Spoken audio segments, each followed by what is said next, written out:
Hi, hello, welcome to CBSE Mathematics 12th Probability. So, probability exercise 13.3 first ரெண்டு question already பார்த்துட்டோம். இப்போ third and fourth பார்க்கலாம். So, base theorem base பண்ணி தான் இருக்கு questions இருக்கு. Third question. Of the students in a college, it is known that 60% reside in hostel and 40% are day scholars, not residing in hostel. Previous year results report that 30% of all students who reside in hostel attain A grade and 20% of the day scholars attain A grade in their annual examination. At the end of the year, one student is chosen at random from the college and he has an A grade. What is the probability that the student is hosteler? So கொஸ்டினை நம்ம 2-3 தடவை படிச்சுட்டா நமக்கு கிளியராக ஒரு idea கிடச்சிரும். ஒரு காலேஜில் ஹாஸ்டலேருந்து படிக்கிறவங்களும் இருக்காங்க, டே ஸ்காலராக வந்து டெய்லி வந்துட்டு வீட்டிலேருந்து போய் படிக்கிறவங்களும் இருக்காங்க. ஹாஸ்டலில் தங்கியிருக்கிறவங்க 60%, டே ஸ்காலர்ஸ் வந்து 40%. ஓகேவா? இப்போது ரிசல்ட்ஸ், ஸோ ஹாஸ்டலேருந்து படிக்கிறாங்க, வீட்டிலேருந்து படிக்கிறாங்க, ரிசல்ட் செக் பண்ணும்போது ஹாஸ்டலில் இருக்கிற பசங்களில் 30% வந்து ஏ கிரேட் வாங்குறாங்க, வீட்டிலேருந்து வந்து படிக்கிறதுல 20% வந்து ஏ கிரேட் வாங்குறாங்க. இப்போது கடைசியாக அந்த எண்ட் ஆஃப் த இயர் வந்து அந்த கிளாஸில் ஒருத்தவங்களும் சூஸ் பண்ணுறாங்க. ஸோ அப்படி சூஸ் பண்ணுறவங்க choosing at random from the college and he has an A grade இருக்கிற ஒரு பையனை சூஸ் பண்ணுறாங்க. அவன் ஹாஸ்டலராக இருக்கிறதுக்கான ப்ராபபிலிட்டி என்ன அப்படின்னு கேட்குறாங்க. ஓகேவா?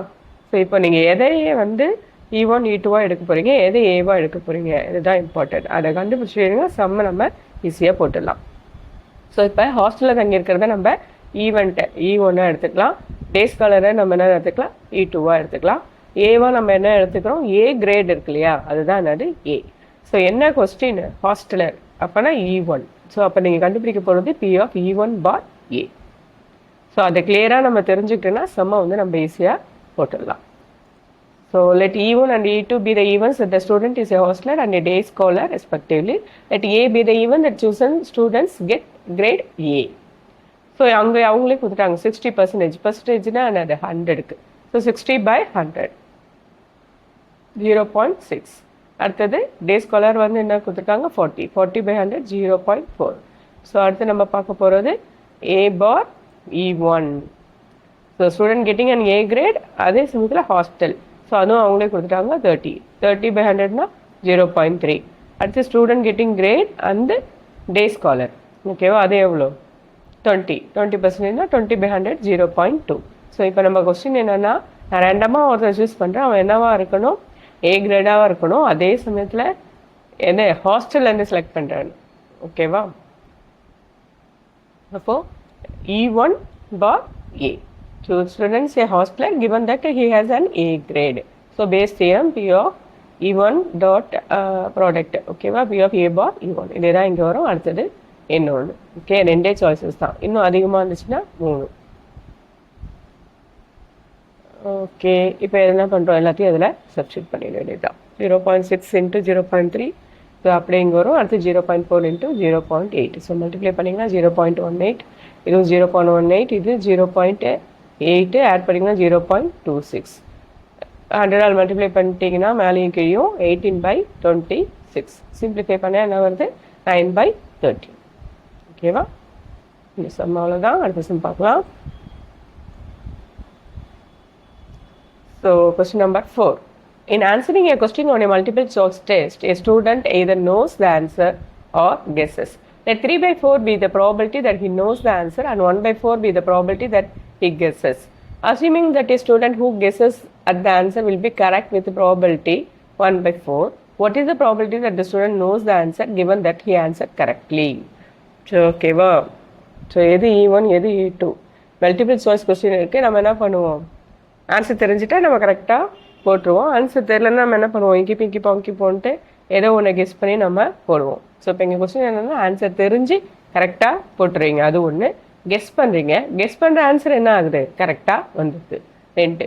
ஸோ அப்போது இப்போ E1 E2 என்ன எடுத்துக்க போகிறீங்க, ஃபஸ்ட்டு என்ன இருக்குது, multiple choice he knows the answer or guesses. அப்போ நோஸ் த E1 எடுத்துக்கலாம், கெஸ்ஸை வந்து E2 எடுத்துக்கலாம். நம்மளோட சாய்ஸஸ் தான் அது. ஓகேவா? அதோட ப்ராபிலிட்டி டைரெக்டாக கொடுத்துட்டாங்க. நம்ம ஆட் பண்ணி இதை போடுற வேலையெல்லாம் அந்த ப்ராபிலிட்டியை டைரெக்டாக கொடுத்துட்டாங்க. knows the answer 3/4, guess the answer another 1/4. Assume that the student guesses the answer will be correct with the probability. What is the probability that the student knows the answer? ஓகேவா? ஏ அது கரெக்டாகவும் இருக்கணும். ஓகேவா? So let E1 and E2 be the respective events. The student knows the answer and he guesses the answer. அவங்களே கொடுத்துட்டாங்க, நமக்கு பிரச்சனையே இல்லை. அடுத்தது ஏபி த ஆன்சர் இஸ் கரெக்டாக இருக்குது. அப்போது ஒன்று ரைட்டாக இருந்து அது கரெக்டாக இருக்குது, இன்னொன்று கெஸ் பண்ணி கரெக்டாக இருக்குது. அப்போது ஏ பார் E1. அப்போ நான் வந்து எனக்கு அந்த ஆன்சர் தெரியும், நான் அதை கரெக்டாக ஷுவர், அப்போ நான் டிக் பண்ணிடுறேன். அப்போ அது என்ன ஆகிடும்? 1 ஆகிடும். ஷுவர் ஈவெண்ட் அது என்ன ஆகிடும்? 1 ஆகிடும். எனக்கு ஆன்சர் தெரியும், நான் அதை டிக் பண்ணிடுறேன், முடிஞ்சு போச்சு வேலை. அப்போ அது 1. So P of A bar E1 வந்து 1. ஸோ இப்போ நான் என்ன பண்ணுறேன்? கெஸ் பண்ணுறேன், ஆனால் அது என்ன ஆயிடுச்சு? கரெக்டாகிடுச்சு. அதுக்கு அவங்களே ப்ராபிலிட்டி கொடுத்துட்டாங்க. அது என்னது? 1/4. இப்போ நம்ம வந்து என்ன கண்டுபிடிக்க போகிறோம்? So probability the student knows the answer the given that answer is correctly. So E1 bar A Bayes theorem உங்களுக்கு ஃபார்முலா தெரியும். ஸோ அதை போட்டுட்டு அதில் என்ன நம்ம கண்டுபிடிச்சிருக்கோமோ எல்லாத்தையும் சப்ஸ்டியூட் பண்ண வேண்டியதான். 3/4.1னா 3/4 தான். 3/4 இன்னொன்று டூ மல்டிப்ளிகேஷனாக 1/16. ஸோ எல்சிஎம் எடுத்திங்கன்னா இது 12 ஆகிடும். 12 + 1 13 ஆகிடுமா? ஸோ 13/16. 3/4 13/16. ஸோ ரெசிப்ரோக்கல் எடுத்து கேன்சல் பண்ணிங்கன்னா என்ன வந்து 12/13 வந்து. ஓகேவா? தேங்க்யூ.